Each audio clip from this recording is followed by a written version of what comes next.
Okay, so I'm doing point motors. These are the PL-10Es. These are point motors that fit from the underside of the baseboard with an extended pin. And I thought I'd show you what I have to do when I wire in point motors. So we've got the point motor itself, we've got the extended pin, we've got the base that it sits on, or rather, yeah, is fixed to on the underside of the baseboard, and the screws. So the first thing I need to do is I need to create a wiring harness for the point motor using these spade connectors, which will fit onto, I need a pointer, where's my pointer gone? Which will fit onto these spade points here. So first thing is a wiring harness. Okay, so I've now done the wiring harness, and these will go onto the spade connectors on both sides of the point motors.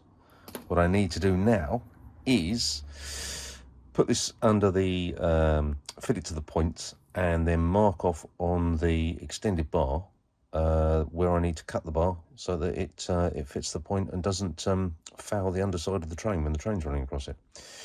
Next step.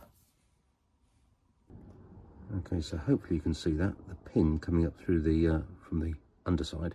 I'm going to mark it with a pen and then trim it with the Dremel. Excellent.